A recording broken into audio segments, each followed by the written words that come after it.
I'm not libertarian. Let's go. I could hear and While I see was it, no writing some of problem. my other recent videos, I realized I was getting at the edges of an idea that I know pretty well at this point, but I've never actually discussed on the channel. I know I once had a fair number of libertarian followers at one point during the lockdowns, though I think a lot of them have since moved on, and now they're in the comment sections on other channels shrieking that I'm a statist or a communist for betraying them. That's always kind of funny to see. However, That's it's me. important to point out that although That I is have you. read a fair bit of libertarian and anarcho-capitalist political theory, and I've discussed those ideas at length in many previous videos, I don't actually subscribe to those ideas, and I certainly don't think of myself as a libertarian. In fact, although libertarian thinkers have had some good criticisms of the current liberal, capitalist, democratic world order, libertarian philosophy is ultimately deeply flawed. Probably the most important realization that I've come to over the years is that libertarianism fails for the same reasons and in the same way as socialism does. Let's once again begin with basic definitions. Libertarianism is a political philosophy that places a strong emphasis on the value of liberty. Libertarians often oppose authority, state power, warfare, militarism, and nationalism, but some libertarians diverge in the scope of their opposition to existing economic and political systems. Scholars have identified distinct libertarian perspectives on the nature of property and capital, typically delineating them along the left-right or socialist-capitalist axis. Right off, we have to go over an important bit of history. The French anarcho-communist Joseph de Jacques was the first person to coin the term libertarian. He used the word to describe his view that individual liberty can only truly exist when both capitalism and the state were abolished, as the state was the military and financial guarantor of the capitalist system. However, by the end of the Second World War, the word libertarian was used in the United States to refer not to anarcho-communist adjacent ideas, but anarcho-capitalist adjacent ones. This type of libertarian believed that the state was the military and financial guarantor not of a free market capitalist system, which they preferred, but of command economies and state socialism. Over time, it was this right libertarianism really doing a that full became the history dominant tutorial form of on libertarianism, libertarianism. while left libertarians retreated to older Yeah, I terms like this. I like anarchist. this is the one thing Murray I do like Rothbard, about. one of the Sorry, most one sec. influential ANCAP thinkers. Oh, yeah. directly Sorry, go ahead. Yep. Yeah, the one thing I really do like about SFO is he does dig deep into his political philosophy. And he does do his research, bro. Like that's one YouTuber. That's the one thing I really like about him, and I like about his videos. Even though I disagree with SFO on a lot of things, I think SFO is. I think he actually goes out of his way to do his research and try to represent each side in a good way. Even though I don't fully agree with everything that he says, so I'll give him credit for that. I like him, and I like his videos too. Like all of his like I probably watch all his videos all the time. So I'm gonna say I'm a big fan of him. That's true. I watched a lot of his videos a little while ago, but not recently. And he definitely does research things, and he has an open mind, and those are really good qualities. Yeah. All right. By the way, is my audio okay? Do I sound fine? Yeah, you sound fine to me. All right, good. Yeah. Just making sure. He admitted his movement had successfully co-opted the term libertarian from the left anarchists and didn't actually have an original claim to it. In his book, The Betrayal of the American Right, Rothbard wrote, "One gratifying aspect of our rise to some prominence is that, for the first time in my memory, we, our side, had captured a crucial word from the enemy. Other words, such as liberal, had originally been identified with laissez-faire libertarians, but had been captured by left-wing statists, forcing us in the 1940s to call ourselves, rather feebly, true or classical liberals. Libertarian, in contrast, had long been simply a polite word for left-wing anarchists. That is, for anti-private property anarchists, either of the communist or syndicalist variety. But now we have taken it over, and more properly from the view of entomology, since we were proponents of individual liberty, and therefore of the individual's right to his property." Right after this quote, Rothbard mentions that some libertarians at this time still preferred to use the label individualist instead, which many libertarians today still do, especially when they call anyone who disagrees with them collectivist. This is a conflict I've described many times before on this channel already. The divide between left and right anarchists, where they both view the other as not truly being anarchists. Left anarchists think the right anarchist support of capitalism means they're not truly oriented towards freedom, since hierarchy and... Look how happy the anarcho-capitalist is. He's happy And look because how he's angry satisfied with life. Look And at the that- anger. Bro, he's envy. Those are envy eyes. He's envying the anarcho-capitalist because the anarcho-capitalist is so happy. Yeah. Oh, See, the man. thing is, I think he's right. We on that one fact, which is that we do both look at each other, anarcho-communists and anarcho-capitalists, as not being true anarchists. But I would say, I know I'm a bit biased here, I would say that us anarcho-capitalists are right, because we believe that in actual freedom, which is actually allowing people to live the life that they want to without coercion. Whereas in order to have an anarcho-communist state, you have to have coercion, because having an anarcho-communist state would mean that you would have no right to any property. And how do you stop someone from using their property or something that they come to own? Well, it comes through forcible taking of the state, whether through a state or a group of people. So yeah, a lot of these anarcho-communists aren't above stealing property from other people, whereas anarcho-capitalists, we believe very strongly in private property rights. But but their view on property is a little bit weird. They consider all the weird thing about like anarcho-communists is they think that the state's job is to protect property rights, and if only we got rid of the state, then everybody would live in a beautiful utopia in which there's no property and there'll be an abundance of resources and blah blah blah blah blah blah blah. I think that's just nonsense, because I would argue that the state violates property rights by forcing individuals to pay into its system, and yeah, that's And basically my argument. actually, it's funny because I had a discussion with a communist recently, a little while ago, and Yeah. I was talking to him about this, and it's interesting his perspective on property, because, and I kind of grilled him about this. I could have gone harder, but I was more like interviewing him than like debating him. And Of he course, said that yeah. the big distinction in his belief of communism is the difference between private property and personal property. And the difference there was that personal property is something that is not an asset. It's something that you can own and use, like a toothbrush or a computer or a TV. Those would be personal properties. But communism is against private property, which is being able to use the asset to, which would be capital, a form of capital, and use that to make more money. So you have an asset and make more money with the capital. Now he got blurry with it because I was like, well, is a car personal property? And he's like, well, it can be personal property. But then I'm like, but so what if you use your car and you lend it out to somebody to use it for Uber? Then you're making Yeah. money from an asset. And he's like, oh, that's true, because then it would be private property. So even the communists have a really hard time distinguishing the differences between private and personal property. And they deny, they believe that you do have to have some amount of property. The question is how much. Yeah, it's an extremely arbitrary line that they draw, because Yeah. like the car example, like I drive DoorDash once in a while. When does it, the second that I use it to make money or a profit, or is it just simply a financial profit, or is it a profit in general? Because I would argue, individuals psychically profit off of every single piece of property in which they own. If not, then they wouldn't use it at all. Now, if you're just talking about like financial profit, well, then there's tons of things that you use all the time that would be considered to be personal property, that could be used as private property and could be taken away from you if you do use it. So, like your body is your property, right? And we all use our body to make money, right? Whether you work a job or have a great talk show or whatever you do, you're using your body to make money. So you're basically, that's a piece of property in which you're profiting off of financially. Would that then make it okay for someone else to take that thing from you? And if you don't believe that, well, then what distinguishes your body from any other scarce resource that makes it okay to take that thing versus not that thing? There's tons of people like, or let's say I own a house and I Airbnb it. Does it then become private property then, even though I haven't fully paid it off, and then they could take it from me?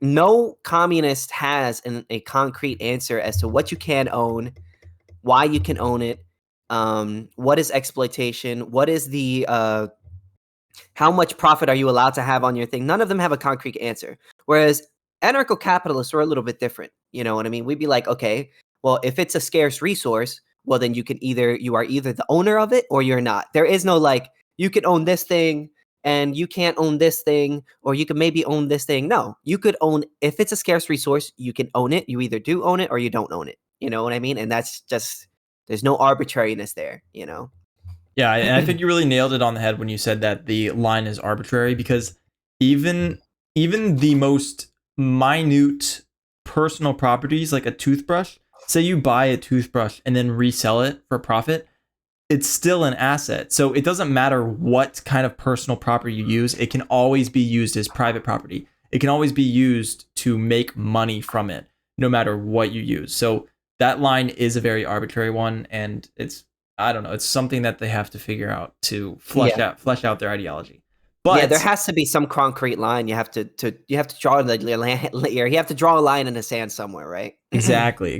But this is why anarcho-capitalists are the true capitalists. I have this pulled up if you can see it. The definition of anarchy, and the second definition right here, is the organization of society on the basis of voluntary cooperation without political institutions or hierarchical government. That is anarchism. And that's what the anarcho-capitalists is. We are voluntarists. We're based on voluntary cooperation. So we are the true anarchists. We want no aggression. We want nothing but people doing things for other people based on their own merit and will. Exactly. Now, back to the video. And corporations require the state to restrict the common person.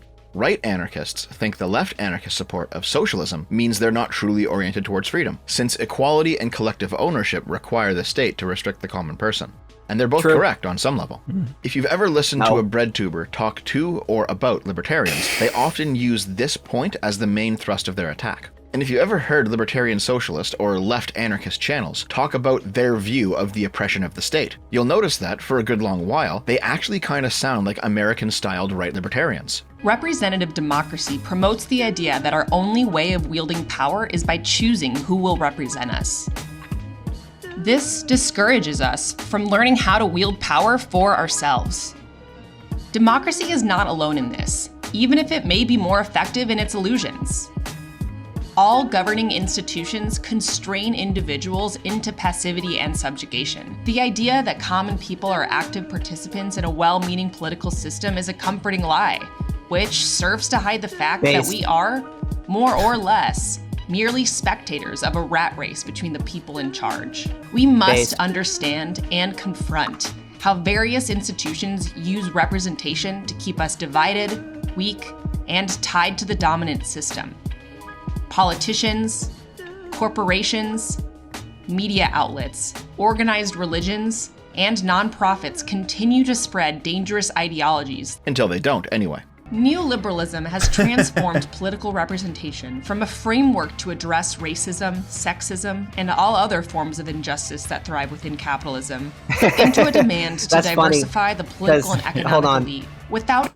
They're basically saying the government's bad unless we're in charge. Yeah, exactly. Oh, God. That's funny. Bro, that's what everyone thinks, dude. Yeah, that's it. But that's the thing. That doesn't make you really an anarchist. Us ANCAPs, we're not saying, oh, the system would be great if only we were in charge. What we're saying is the system would be great if no one was in charge, right? The only person whom you should be in charge of is yourself and your own property. And that's it. You know? Sithis, do you know what's hilarious about like our position of every other economic ideology and political ideology? Ours is the only system where we're like, wait, we just want a middle ground. Like that's what our system is. We're not even asking to wield the power. We want equal power among everyone. Everyone else wants to hold the gun. Everyone else wants the power. But the libertarians are the only ones that are like, no, we want a level playing field for everyone. We don't want to assert our authority on you. We want everybody to be equal in that way. Yeah, and when we say even playing field, we mean equality of opportunity, and not equality of just outcome. In the end of the day, everyone should be allowed to, based on their own property and their own will, should be able to achieve what they want, so long as they're not aggressing on any other person.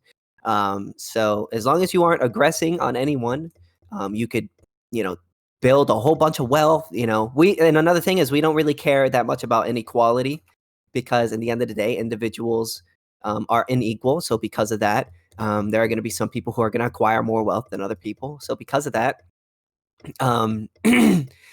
people are going to be unequal in terms of the outcomes, but we think that's a good thing. What we want is equality of opportunity, where every person has the opportunity to use their property and govern it in the way that they want without any coercion or aggression. That's exactly right. Well said. Mm-hmm.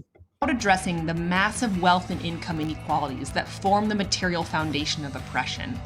Rothbard makes the claim that his camp's use of libertarian is closer to the true meaning of the word, while left libertarians routinely say, actually, libertarianism is originally leftist. And even though we're all about redefining words to suit the modern era, we reject it here because this time we're the ones who took the L. Okay, guys. However, once again, I think they're both wrong. Right libertarianism is often called American libertarianism because it developed in the United States, and its seeds can be found in the westward expansion era. American anti-government thought developed in a more artisanal and homesteadist direction because of the geographical fact that America had a shit ton of mostly unsettled land, and the American government was happy to respect the claims of enterprising individuals who ran out into the wilderness and settled it themselves. Meanwhile, left libertarianism is often called European libertarianism because it developed in Europe, without any large empty tracts of land for peasants to flee into in order to escape the authority of a centralized government. As a result, these libertarians that actually makes a lot of sense. Communal-oriented. Why do you think that actually? Well, because I mean, if you look at the people who were in America who came here, they believed in the homesteading because there wasn't that many people already here. But in Britain, everybody's already there. There's like every part of it is already taken over. So they're gonna have. So that kind of like more explains their more collectivist nature as opposed to. I mean, I don't know if this is true, but if this is true, it would make sense to me. It's interesting because Britain's always been like a very monarchical system, you know, with a king and a queen. They've always had that kind of feudal system to them. Mm-hmm. And America was supposed to be the great democracy, the great experiment. And so I guess it makes sense that we would be skeptical of government.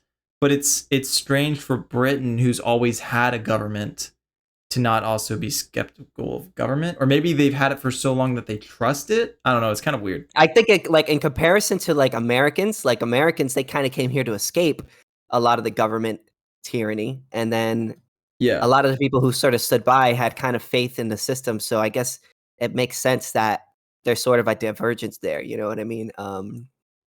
Yeah. Yeah, that's true. The bold and the ambitious. Well, not even like the bold and the ambitious, like the ones like fleeing for their lives, and also the ones who just wanted to live with their free religion, you know, Christianity or whatever, fled to America. So, that's interesting. That makes sense to me. Yeah, that makes sense. Theories regarding how large, downtrodden, immobile populations could band together in collective action to revolt against a tyrannical state. And as America's unclaimed land was eventually all staked off, left libertarian sentiment began to slowly rise in the United States as well. As a quick side note, I think this is one of the reasons why left libertarians hate the idea of colonizing space, screaming constantly that the rich shouldn't be wasting their money on space-related innovations when we have enough problems here on Earth already. Materially, colonizing space is significantly harder than colonizing a new continent, so fair enough. But philosophically, space colonization represents a new frontier of anti-government action that exists conceptually outside the bounds of the socialist project. But this is just a hunch on my part. The point that I'm making here is that libertarian socialists and libertarian capitalists are related ideologies. They both claim to be aiming at liberty. If you ask a libertarian capitalist, he'll say that freedom is his goal. If you ask a libertarian socialist, he'll also say that freedom is his goal. If you were to ask both of them why, they'll also give similar answers. Some libertarian capitalists will say that freedom is a moral good, and so will some libertarian socialists. Other libertarian capitalists will say that exclusively owning your own property and only consenting to voluntary interactions with other people is maximally free. Yeah, but the main difference here between right and left libertarianism is that right libertarianisms believe in negative rights. We believe that people cannot infringe on other people. Whereas the left libertarians believe that they believe in positive rights, meaning that people owe other people things. So that's like the big difference between how we view freedom. Yeah. It's just we have the same goal, but different ways of getting there, if that makes sense. Like, you know, we believe that getting there is through allowing people to be free and having their own property rights and not being aggressed by others, where they believe that, well, like a lot of people like Vosh would say, oh, you're not really free on a desert island because you're going to starve to death. Well, I would say you are free in that situation. And the reason why is because no one's stopping you from doing what you want. But their implication in there is that somebody owes you life, basically. Somebody owes you a way to live. And we just will never agree to that, because that's like you said, that's a positive right, and we don't believe in that. Exactly. So you can still see the collectivism on the left side, and then you have the individualism on the right side. That's the difference. And will also result in greater material wealth for the individual. Libertarian socialists will claim that nothing can truly be voluntary if the individual is coerced by the influences of the capitalist class, and that communities collectively owning their property and mutually laboring for each other's sake within it is maximally free and will also result in greater material wealth for the individual. What this means is that libertarian capitalists and libertarian socialists have the same stated goals. They differ greatly in method, so much so that they are outwardly mortal enemies, but they're both aiming at the same thing. They both hold the same values, freedom above all else, but they are radically different in how they believe greater freedom can be achieved. This is why when I do want to say one more quick thing on this issue. I watched a Mentis Wave video this morning, and this was like his newest video, and he was talking about like, what was the video about? It was about the coconut island analogy. That's what he was talking about. Yeah. And he was talking about also like the problems with hypotheticals, but that's not where I want to go with this. The way that leftists and like left libertarianism sees coercion is not in the same way that right-leaning libertarianism see coercion. Leftists see coercion as every form of cosmic injustice. So the disparities between intelligence, the disparities between attractiveness, they see nature as coercive to man, because if man starves in nature, it's because nature is punishing him, or nature is for like making him die. So it's not that man is starting neutral, it's that nature owes man life, and that if it's not, it's coercing him into doing the things that he does. So somebody would be, in their right to kill somebody, and that's such an extreme example. Okay, I'll say to steal from someone with food. Yeah, to expropriate from them if they are starving, because all the other influences are like coercing that person to do that. So it's not the thief's fault that he's starving, and so he's justified in stealing. But the right-leaning libertarians see it differently. Yeah, the fundamental difference between us is that they view all hierarchies as being evil, whereas libertarians do not. We believe there are natural hierarchies in life that we believe cannot be changed, that simply just cannot be changed, like attraction, athleticism. There's just people who are smarter than others, or people who are dumber than others, smarter, taller, shorter, this, that, fatter. And nature, we realize that nature can't provide us anything. We have to go into nature and create things. And so because of that, we don't consider that to be an unjust hierarchy. And the reason why is because there's no person whom we can hold responsible for that unjust hierarchy. Who can you hold responsible for the way that nature is? No one. All you could do is punish the people who have things by taking things away from them in order to try to equalize that that considered to be unjust hierarchy. And we just don't support that. Us anarchists, we don't just believe in no hierarchies, we believe in no unjust hierarchies. And what do you consider to be an unjust hierarchy is what differentiates you from whether you're an ANCAP or an ANCOM. So because ANCAPs, we consider the state or aggression to be an unjust hierarchy, then we don't care if somebody withholds a scarce resource from another person and then they die as a result of that, because in the end of the day, that's their thing and they don't owe you anything. Whereas at ANCOM, you would be responsible for for that person's death if you have something and don't allow that other person to get it. So it's completely different. What they do is they look at every single hierarchy and they'd be like, oh, this is evil, this is bad, we need to equalize it. But again, if every single hierarchy was bad, well then you using your body would be would be bad, because you're using a scarce resource that is your body. What gives you the right to that on that hierarchy? Anything could be like anything small, or anything that you do with any scarce resource could be considered to be a hierarchy, because that's something that could have been used by another person who may have needed it more. So that's that's why we consider ANCOMs to be completely incoherent, because there is no line at all. It's just this is bad. I don't like it. We have the right to steal from you because I don't like this. Basically.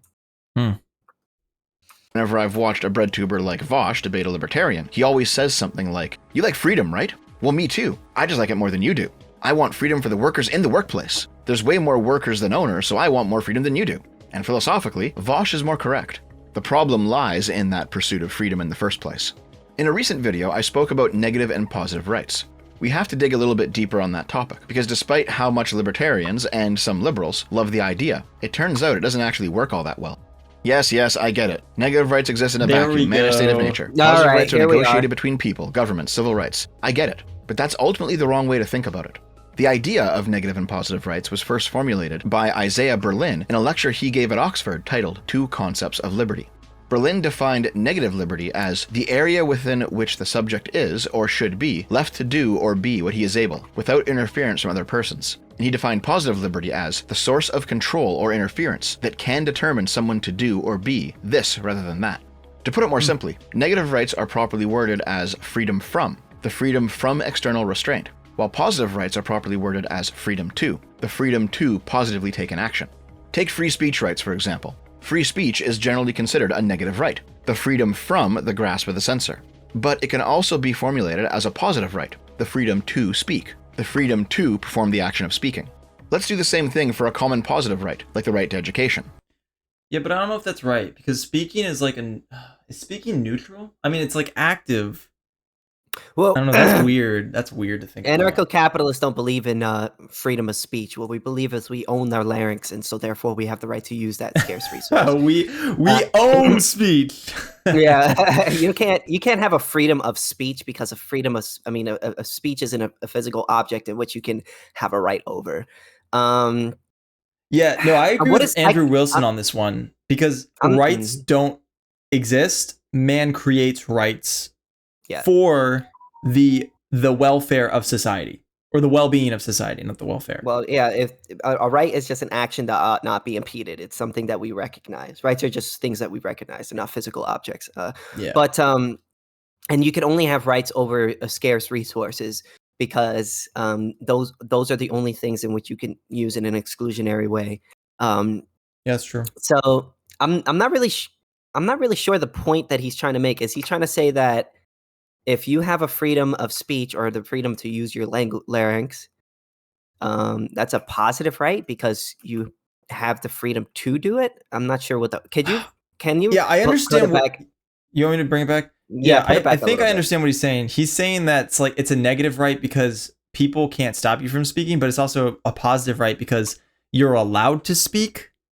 So, but if you're allowed to speak, wouldn't that presuppose that you need permission from someone? I don't know. It's weird. Well, a positive, but it can also be formulated. I'm sorry. I was just going to say that a positive right would mean that you have to do something for somebody else, isn't it? So yeah, that's true. So it wouldn't be a positive right. Yeah. So if I'm not very well averse on positive and negative rights, but from my understanding, it's a positive right or a negative right would be you can't stop me from doing this. A positive right means that you need to do this for me. I would not consider a freedom of speech to be you need to do this for me. You don't have to do anything. You just can't impede me from doing that. So I'm not sure that's how we could say that's a positive. Go ahead, play the video. Sorry. Absolutely. Actually, this is my interpretation. I think it's better than his. The way I see it is a negative right is stopping people from impeding you, and a positive right is using people for your favor. However that may be. Formulated as a positive right, the freedom to speak, the freedom to perform the action of speaking. Let's do the same thing for a common positive right, like the right to education. This can be worded as the freedom to be educated, but it can also be worded as the freedom from a lack of education. Careful examination of every negative. We don't believe in we don't believe in freedom of education. I mean, a right to education, I should say. Yes. And the way he worded that, right. The way he worded that was weird because he said freedom from ignorance. That's worded like a negative right, but that's a positive right. It's just framed weird. Because in order to freedom not be from ignorance is like saying freedom from starvation. Yeah, that's because in starvation order to is fulfill natural. that right, in order to fulfill that right, you need something from somebody else, right? Exactly. Yeah, so, like, again, and how I look at it is, and correct me if I'm wrong, but it just seems like a positive right is you need to do this for me, and a negative right is Mhm. you can't stop me from doing this. If Yeah. I have the freedom of speech, nobody has to do anything for me to act out that right. They just can't stop me from doing that thing. But that's not like someone not stopping me from doing something isn't a positive obligation on their part. I don't think so. I wouldn't characterize that as that. I don't think I can. That doesn't make sense to me at all. Maybe I got to think about this more, but no, I think you have it down. You understand. Yeah, it it doesn't well. make sense. That doesn't make sense at all. No. What you said first was perfect. Yeah. The negative rights are when people can't impede you, and the positive rights are when you use people to help you do things. Yeah, I don't think his way of looking at positive and negative rights are correct, or at least it's not in the way that we look at it. Because Yeah. no. As the freedom from a lack of education. Careful examination of every negative and positive right shows that they generate their own counterpart, and that counterpart must exist in a practical sense for the right to function. The libertarian might cry foul at the collapsing of positive and negative rights into one thing, saying that one of them infringes on people and the other doesn't. And this critique feels intuitively true even to me, but it doesn't stand up to rational scrutiny. Think about it. If I have the right to self-defense, then in practical terms I have negative freedom, the freedom from an unprovoked attack from you. And I also have positive freedom, the freedom to stop your attack with my defense. In reality... What? Wait, that's not a positive right. And I also have... the freedom to defend myself. I wouldn't consider that to be a positive right. Because in both examples, someone is impeding you, so it doesn't make sense. Yeah, because in a positive right would mean, like using someone to your advantage. Using somebody, like making somebody attack somebody else, or saying that somebody needs to protect me on another person's behalf. So if I were to say, you need to protect me, that's a positive right. But me protecting myself isn't a positive right. I mean, that's just me using my property. I don't think you using your property is a positive right, because there is no person in that is that you're making you, like, that you're forcing to allow that to happen. Like, if I use my body, there's nobody that needs to provide me anything in order for me to do that thing. So I don't consider that to be a positive right. That doesn't make sense. Yeah, exactly. Because the freedom or whatever, right to self-defense means you are allowed to defend yourself from somebody who is impeding on you. But like, you could frame it in another way, like freedom to defense, where you could say that people are obligated to protect you. Like a police force is obligated to protect you, and that would be a positive right. But any time someone is about to impede on you and you're stopping them from impeding on you, that is a negative right, because you're negating what they're going to do to you, rather than a positive right where people are positively doing something to you, or you're like using somebody positively for yourself or something like that. Yeah, but you get the point. No, absolutely. I disagree with his characterization of positive rights. Yeah, I agree. Positive freedom, the freedom to stop your attack with my defense. In reality, all rights, whether they're considered positive or negative, function the same way. They place an obligation on other people to not infringe them. That obligation itself becomes an infringement on the other person, and it's here that the distinction between them falls away. Again, the libertarian might object, saying that there is a moral basis for considering the freedom to aggress upon others as not a true freedom, citing the non-aggression principle. But that's a moral claim, not a description of what an individual can actually do in a vacuum, which is what the libertarian notion of negative freedoms are in the first place. In practical, real... That's up to the libertarian interpretation. We've got moral moralists, we got moral libertarians, and we've got practical libertarians. But yeah. I'm sorry. Do you mind putting that back again? I didn't really understand what he said. Sure. An infringement on the other person, and it's here that the distinction between them falls away. Again, the libertarian might object, saying that there is a moral basis for considering the freedom to aggress upon others as not a true freedom, citing the non-aggression principle. But that's a moral claim, not a description of what an individual can actually do in a vacuum, which is what the libertarian notion... Hold on. It doesn't address what we just said, because, we believe in the non-aggression principle, but we're not saying anything that doesn't follow the non-aggression principle is a positive right. Again, how we what the disagreement here is how he's characterizing the positive right. It's not that we're saying, well, yes, we don't believe people should aggress against other people. Yes, that is true. But our disagreement is with the characterization of a positive right, because he's basically saying that impeding somebody from attacking you is a positive right. And I don't agree with that, because you're not making them do anything. You're not telling them to give you anything. All you're doing is impeding them from violating your rights, which I don't think is a positive right. That's no. Yeah, I disagree with that. Yep. Notion of negative freedoms are in the first place. In practical, real-world terms, you simply do have the freedom to attack other people, if you have the ability to do so. And so the libertarian must restrict that freedom in the pursuit of other freedoms. In this way, the NAP is revealed as a sleight of hand trick. It's a moral judgment designed to get the listener to not notice the contradiction, which is a trick that many ideologies before it have also played. This is one reason why I find... The one thing that he is right about is that we don't believe in 100% universal freedom. Obviously, you don't have the freedom.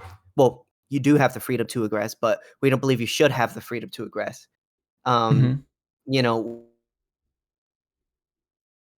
people are allowed to do what they want with their property, but that doesn't mean you're allowed to do anything that you want. Like we're not, we don't believe in 100% freedom. Whereas anarcho-communists, they believe in 100% freedom. They believe like everybody, in order for everyone to be able to do whatever they want, they need other things from other people. But we don't believe that. We just believe that people should be free to do what they want with their property without being aggressed against. And we consider that to be true freedom. But again, he's not wrong when he says that, you know, if we stop other people from aggressing, yeah, you know, they're not free to aggress. But we don't think people should have the freedom to aggress, you know, because we don't believe in that kind of 100% freedom, you know, in that sense. I guess it's a limited form of freedom where you're free to do with what you want with your property. Yeah, exactly. I mean, like, it's like, I'm just trying to walk here, right? It's like you're on the road. You just want to walk down the road, go get some groceries, okay? You don't want somebody to attack you. You want the freedom to be able to grocery shop, go to a job, go to a concert, hang out in your backyard and watch a movie. The only thing we want to take away from people is the freedom to hurt other people. Like, that's basically it. And we don't think that's asking for too much, but for a lot of people, that's asking too much. And the reason why we don't support people violating or aggressing against other people is because that impedes on other people's freedom to do what they want. You're free to do with whatever you want, so long as you're not impeding the freedom of other people. And if you impede the other person's freedom, well, then that person would be free to retaliate against you because you've, you know, impeded their freedom, right? So, you know, you are free to aggress, but then that person would be free to retaliate against you. So, you know, that's just kind of how we look at it, you know. And I don't think any system actually believes in 100% freedom. I mean, like no system, not even anarcho-communism fully believes, because in order to get the things that they need, in order to make people quote unquote free, they have to take things from other people that they own. And that's not free, you know? So correct. I guess it really just depends on how you define freedom. And we define freedom as being able to do with what you want with your property without being impeded. Find libertarianism to be unconvincing. Its determination of which rights to uphold and which not to is dependent on who the aggressor is, which is itself a moral judgment based in libertarian values. In other words, you have to already be bought into the libertarian view of morality in order to accept that the NAP renders the right to be aggressive as immoral. But a socialist who isn't bought into that morality doesn't give a shit. His morality isn't concerned with who is the aggressor, but instead who is the oppressor. The socialist will say that a member of the oppressed class striking out against his oppressor already presupposes a previous level of structural aggression. And the libertarian capitalist and libertarian socialist will argue over the minutiae of what is fundamentally the same core idea. I lay all of this out to make the point that the values libertarian capitalists claim as their own, those are also libertarian socialist values. Ludwig von Mises was primarily concerned with increasing material wealth, and he viewed capitalist ideas as being the best way to go about it. Milton Friedman believed that the libertarian capitalist impulse towards limiting government and corporations was mainly to ensure equality of opportunity. And Rothbard believed that freedom was the ultimate value in and of itself. But like I said at the start of the video, what differs between libertarian capitalists and libertarian socialists is not what they desire, but the methods they use to achieve their goals.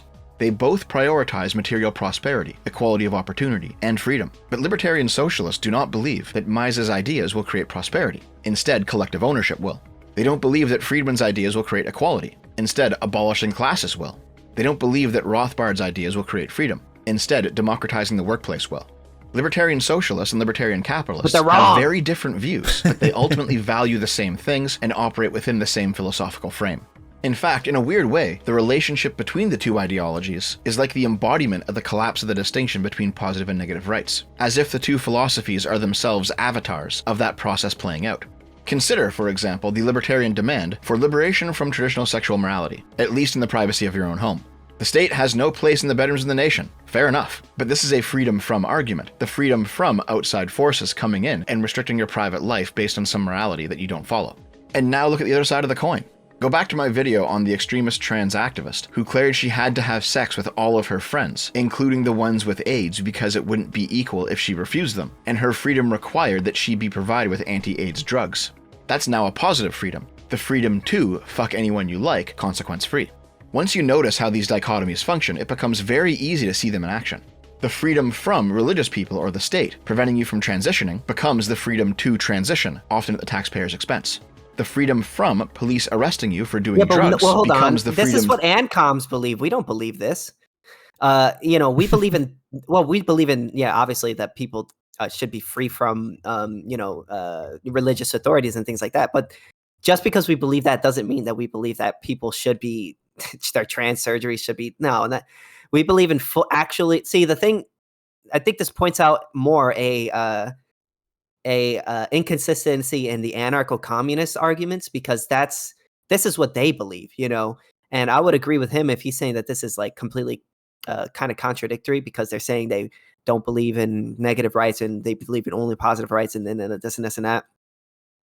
But again, us ANCAPs, we believe in only negative rights, which means that people don't have the right to use our property without our say so, and that's it. So that doesn't mean anyone has to be provided with anything. No one's providing you with anything. You're just being left to do with what you want with your property. That's it. So yeah, I feel like this is more of an argument towards the ANCOMs, because the ANCOMs, they could say they don't believe in private property, but every person believes in private property to some degree. They just, whether they say so or they don't. Even the communists, they believe in personal property. So. 2, do drugs in the middle of the street with no thought to public decency. I want to make it clear here, I'm not making any moral arguments. Personally, I don't care if you do any of this stuff. I'm simply laying out the logic. The libertarians set up the freedom from argument, and the socialists build upon it with a corresponding freedom to argument, using the same logic and aiming at the same goals. In the final analysis, the libertarians always baton pass to the socialists, whether they intend to or not. Now, I can already hear the voice of Sargon chirping in my ear. Dev, this logic can be used against liberals too. And it can be, to a point. This is a reformulation of the flaw of liberalism. However, for libertarians, it is significantly more extreme, because libertarians have no limiting mechanism to prevent socialists from building upon their projects. Liberals actually do have these mechanisms, though progressives have been doing their best to dismantle them. The limits are found in the liberals' greater respect for functioning institutions, the very things that libertarians tend to want to abolish. The best way I've seen this described is by Professor Stephen Hicks, in his defense of liberalism against this very Sargonian accusation. One of the, I thought, more persuasive criticisms of liberalism, and we heard a lot of it at ARC, where we all were a few days ago, was that limits are liberating and the pursuit of unending freedom is actually destructive to society. What do you say to those people? Well, I think you have to start with a moral conception of what society is. We start with individuals who are both the agents. Individuals have agency. You don't see them as pawns pushed around by forces beyond their control. So there is a conception of human nature at work, and that's a philosophical starting point. Not only of agents, but of moral worth. That whatever we're doing in society, that we're forming various kinds of social institutions, businesses, religions, families, governments, and so forth, it is with respect to the value of the individuals involved. So we come together to do business as individuals. We form families. It's two individuals who come together. Yo, I could not listen to this guy for an hour. I would fall asleep. I don't know what the hell he's even talking about. I'm like, ugh, what? I don't even know what he's talking about. I understand what he's talking about. He's making me sleepy. Yeah. Because the way he talks. He's talking so smoothly. I understand what they're saying though. This guy, I forget what his name is, the trigonometry guy. He's talking about the within a free society, and this is true. This is seen throughout history. Progressivism always comes in culturally to societies that begin to gain first world properties. Like when they start gaining wealth, when they start becoming industrious, they start to develop a type of progressive culture. And the reason's very simple. Traditionalism is what protects society. It's why, older or third world countries and stuff, they'll have more traditional societies. It's because that is your safe space. That's how your gender roles are what keeps you protected. And as we develop more and more, you have more freedom to explore the deviant and the mysterious. And this is where, societies like America become very culturally progressive because we're so free. Things are so good. We have so much wealth that we start to, seek more deviant things. Yeah, I think that when you're in a society where everybody's kind of close together and you have all these congruent, like a whole bunch of different cultures and things like that, you sort of, and you get to know a bunch of different people.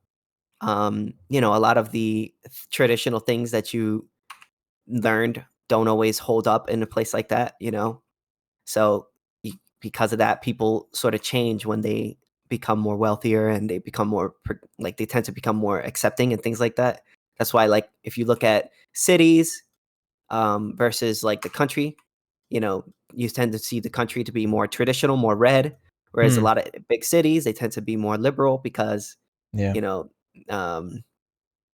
to separate, so yeah. Absolutely. That's absolutely true. Making a voluntary choice, and they then bring into the world another individual, right, that needs to develop his capacities for agency and moral self-responsibility. So it's not that freedom and individualism is corrosive of the social. It's rather that the social exists to preserve the individuals and enable individuals better by division of labor being coordinated, achieve the values of the individual. When those social institutions are no longer serving that function, they should properly be dissolved, and this and new ones created. And this is partly why we're going to have an evolving and in some case revolving society. So it is making clear what your ultimate moral standard is. Some social he does talk be extremely vaguely. But that requires that you've made clear what your moral standard is, and you should have no problem with some social institutions going by the by, and you should be actively preserving other social institutions because they've proved their worth at protecting the rights and values of the individual. By the way, this debate between Professor Hicks and Professor James Orr, the conservative, is actually a really good one, because these two guys are alike enough that they can have a real conversation. They're using the same terminology and they exist in the same reality, unlike a lot of extremists nowadays. But they're also different in a lot of ways. At one point, Hicks makes the claim that he's more of a Lockean liberal, while Orr is more of a Burkean conservative. And considering that I have great respect for both Locke and Burke, it's no wonder that I found both of these guys to basically be on the money the whole time, and it becomes quite easy to synthesize their ideas.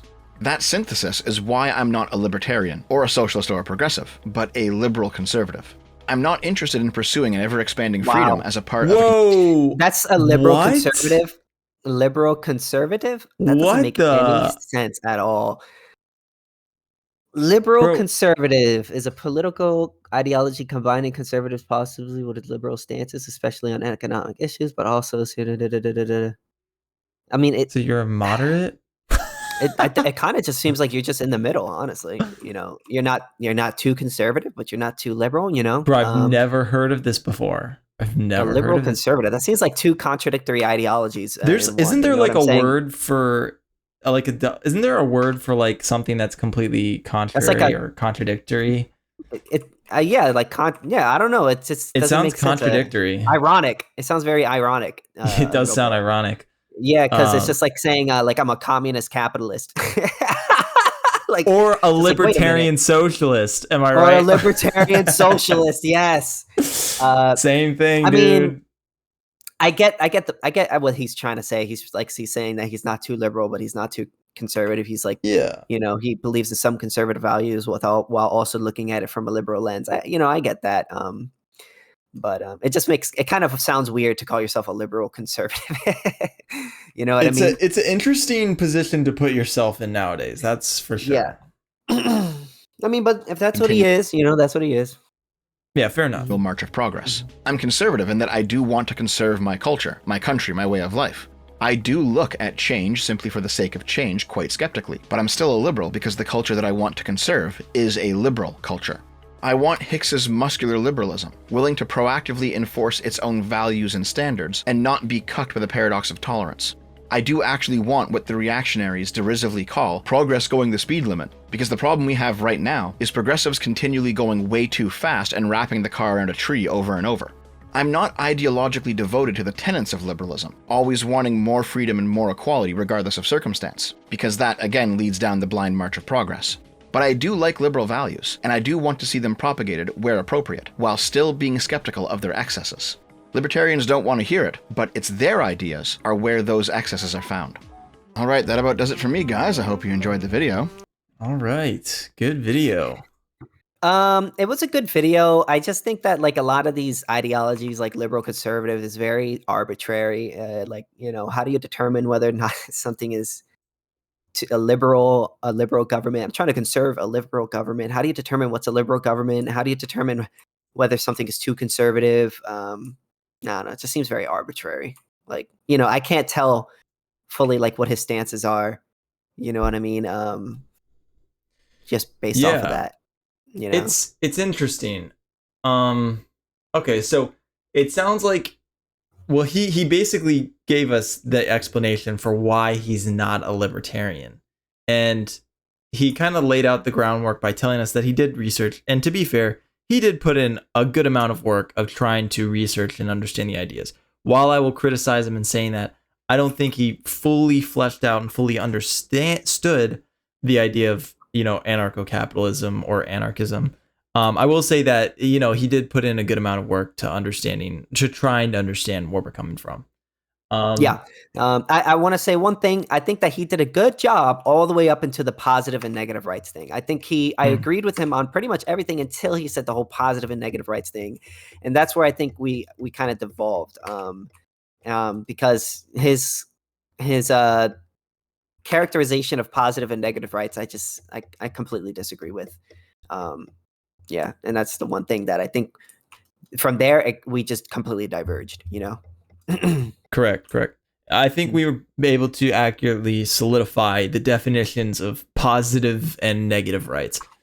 And that was good because I'm a little bit rusty at all this stuff right now. So it's always nice to like go and watch videos and like, dust up and remember like old concepts that you learned before, like positive and negative rights. But it's important for people to understand the true difference between positive and negative rights. Which is that they're extremely different. they're fundamentally different. One is they're like the most different you can possibly be, because one is individualism. Negative rights are the idea of individualism, individual responsibility. People don't owe you anything, but you should also be free from other people coercing and attacking you and stuff like that.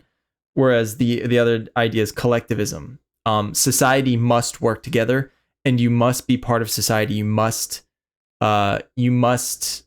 participate. What's the word I'm looking for? You must give to society. And in that way, you can all work together to achieving something greater. But they're just fundamentally different. See how I look at it? I kind of look at it like this: like, positive rights is you must give me something, whereas negative rights is you can't stop me from doing this. You're not, when you have a negative right, there's no positive obligation from anyone. Nobody has to do anything. All they can do is stop you from doing that thing. Like, they're not obligated to do something. just can't do something, if that makes sense. And I don't consider that to be a positive right, because a positive right would mean that I need you to do this, which is like making them do an action. But saying that they can't do this is not making them do an action. That is a cease of action. That is like you can't do this thing. And that's where I think it's completely different. That's how at least I view positive rights. Whereas you must give me this. Negative rights is you can't do this to me, or you at least can't stop me from doing this.